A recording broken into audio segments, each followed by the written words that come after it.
तो वहीं प्रधानमंत्री नरेंद्र मोदी ने रेवाड़ी में आयोजित विकसित भारत विकसित हरियाणा कार्यक्रम में शिरकत की और इस दौरान उन्होंने हरियाणा को कई बड़ी सौगात दी। कार्यक्रम के बाद विधानसभा के अध्यक्ष ज्ञानचंद गुप्ता ने जनता टीवी से खास बातचीत की। देखिए हमारे संवाददाता पवन सिंवर की खास रिपोर्ट। विकसित हरियाणा कार्यक्रम के तहत आज देश के प्रधानमंत्री नरेंद्र मोदी रेवाड़ी पहुंचे थे। रेवाड़ी में उन्होंने प्रदेश की जनता को संबोधित किया है और इस दौरान हरियाणा विधानसभा के अध्यक्ष और पंचकुला के विधायक ज्ञानचंद गुप्ता पंचकुला से इस कार्यक्रम से जुड़े थे। स्पीकर साहब, आज आप इस कार्यक्रम से पंचकुला से जुड़े थे। वीडियो के माध्यम से हम देख रहे थे कि उस कार्यक्रम में भारी तादाद में लोग थे, लोगों में उत्साह और जोश था। आपने यहाँ पर भी हजार लोगों के साथ इस कार्यक्रम को देखा है। किस तरीके से देखते हैं 2024 से पहले मोदी जी का आज हरियाणा के इस दौरे को लेकर? देखिए, आज का दिन हरियाणा प्रदेश के लिए एक ऐतिहासिक दिन है। जिस दिन हरियाणा प्रदेश के रेवाड़ी के अंदर एम्स का शिलान्यास हुआ है और 10,000 करोड़ रुपए की जो योजनाएं हैं वो आज आदरणीय प्रधानमंत्री जी ने हरियाणा प्रदेश को समर्पित की हैं। आज मोदी जी ने जिस प्रकार से रेवाड़ी के अंदर पिछली याद दिलाई, जब 2013 के अंदर प्रधानमंत्री पद के उम्मीदवार घोषित होने के पश्चात पहली रैली का आयोजन हरियाणा प्रदेश के रेवाड़ी से किया था।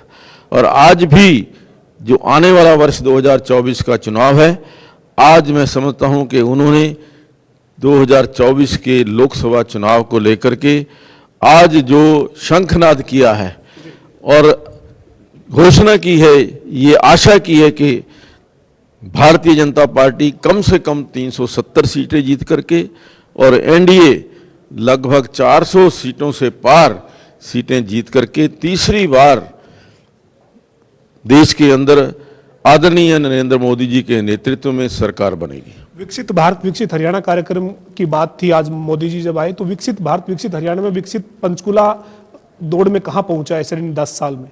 मैं समझता हूं कि जो पिछले 10 साल का विकास का जो इतिहास है पंचकुला का, वो हरियाणा से पीछे नहीं है। जहां एक और देश के विकसित भारत बनाने के लिए आदरणीय मोदी जी ने काम किया है।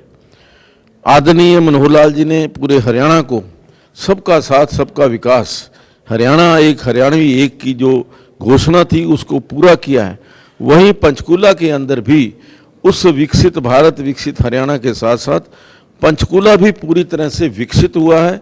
5,500 करोड़ रुपए के विकास कार्य आज पंचकुला के अंदर हो चुके हैं।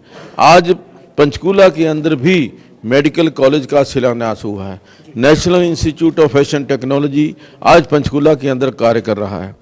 नेशनल इंस्टीट्यूट ऑफ आयुर्वेदा वो पंचकुला के अंदर लगभग 500 करोड़ की लागत से बन रहा है और वो कुछ ही दिनों के अंदर शुरू होने वाला है। इस प्रकार के जो बड़े बड़े प्रोजेक्ट, नेशनल हाईवे 73 लगभग 1150 करोड़ रुपए की लागत से, चाहे वो स्कूल्स की बात हो, चाहे वो हॉस्पिटल्स की बात हो, पंचकुला भी विकास की दृष्टि में अब किसी से पीछे नहीं है। अंतिम सवाल है सर, 2019 का हरियाणा में भाजपा का इतिहास है। 10 लोकसभा सीट भाजपा ने जीती थी।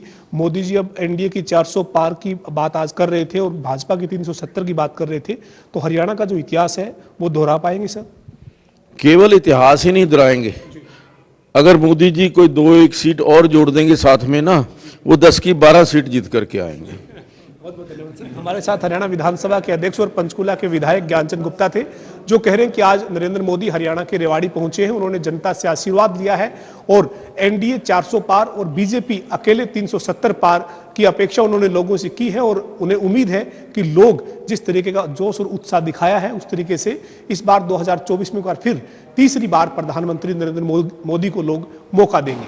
वीडियो जर्नलिस्ट विजेंद्र सिंह के साथ पवन सिंवर, जनता टीवी, चंडीगढ़।